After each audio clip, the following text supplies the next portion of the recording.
We're going to celebrate a record from 60 years ago, a record with a title that hints at fooling around, you know, fooling around.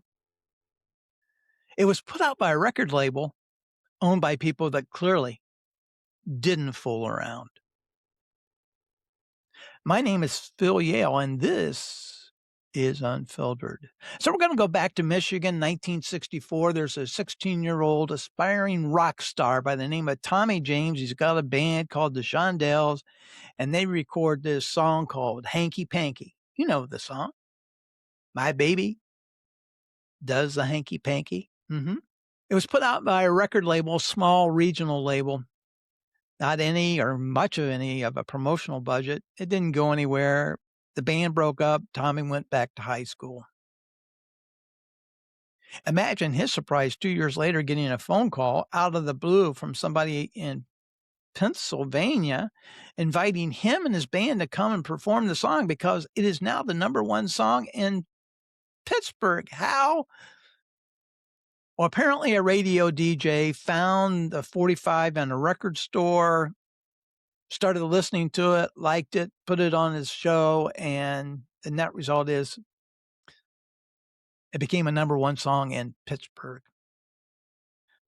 Tommy was sure interested in going to perform his song, but he didn't have a band, no worries. He went to Pennsylvania, did a couple solo performances of the song.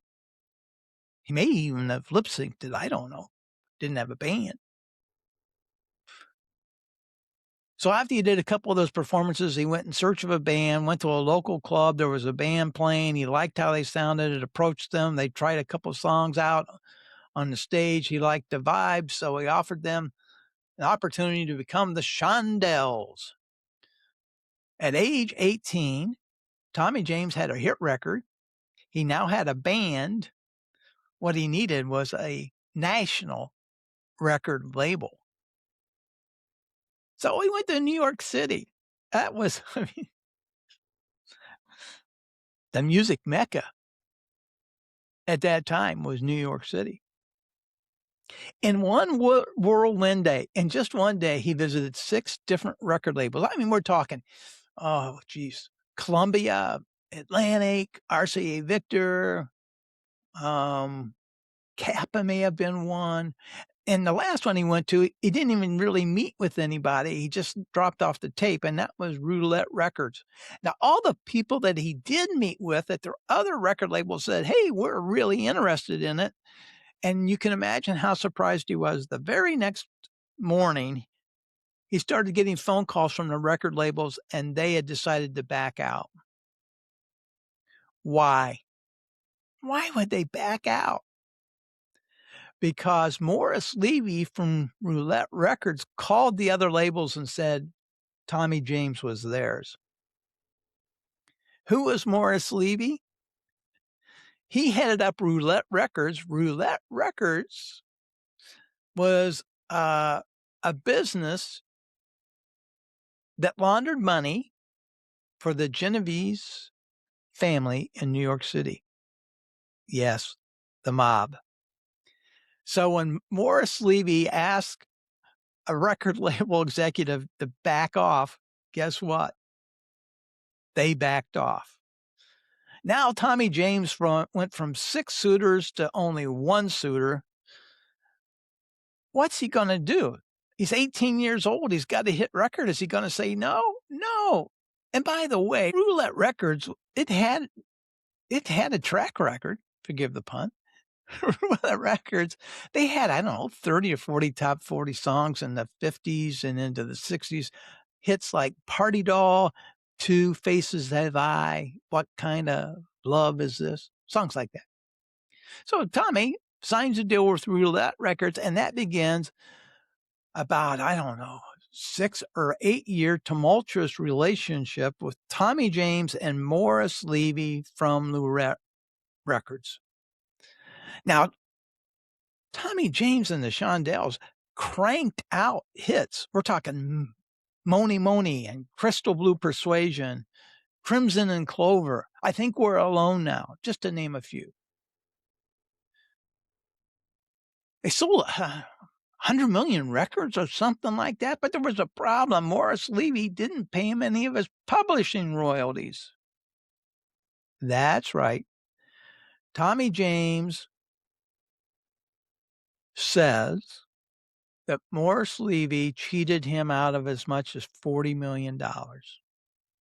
It's all spelled out in a great book by Tommy James. I have it right here. See this? Me, the Mob, and the Music. It's a great read. It's a quick read. It's just a great read. Strongly recommend it. 1971, the Genovese family was locked in an all-out war with the Gambino family over control of New York's underworld. Bodies were turning up. Bodies of people that Tommy knew were turning up dead.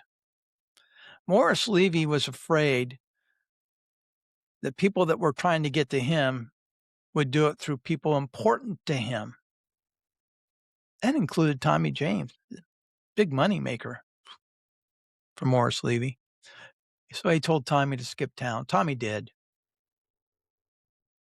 James finally left Roulette in 1974. Years later, Levy was convicted by the FBI involving the beating of a record retailer. This guy was, he was bad news. Levy died of cancer in 1990, just before going to prison. The year earlier, Roulette Records was sold to Rhino Records, and Rhino Records did pay James his rightful royalties going forward, not going in arrears, but going forward. As of this recording is in 2026, Tommy James is still performing. Highly recommend going to see him. He puts on a great show. And you can listen to him weekly on Sirius XM. On Sundays, I think at 5. I think it's at 5 o'clock. Now on to a little bit of a personal note. When I was growing up, and I was in my teens, at night before I'd go to bed, I would stack 6 record albums on a turntable.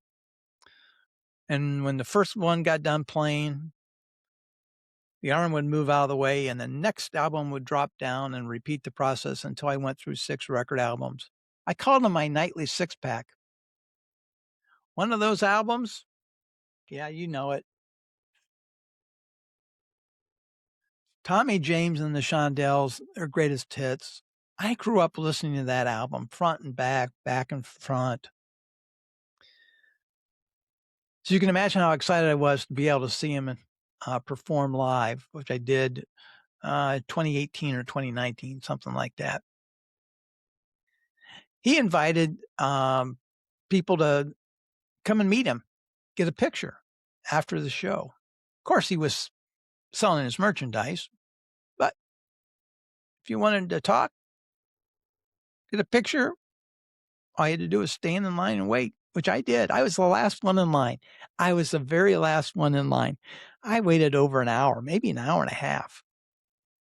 So you can imagine his handlers, they would just wanted to be done with me, right? I purchased 2 of Tommy's books and I was getting them signed and we started to chat. Here's the thing, 2 things I remember about that. One, he was in no hurry. It was just me. He didn't know me from Shinola. He took his time. He didn't rush. And I asked him if he could please spell my girlfriend's first name correctly. It's Holly with an E and not Holly with a Y. He got a chuckle out of that. And we talked about it. And he said, you know, it's just really important to get the person's name right.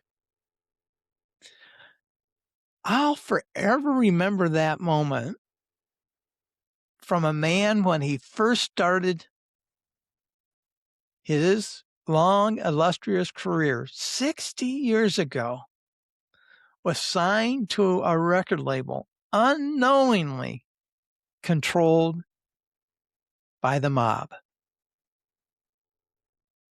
You know, back in the 60s, we listened to music off of vinyl records that had had grooves. And some of those grooves have hidden tales just waiting to be spun. Let's spin them together. My name is Phil Yale, and this is Unfiltered.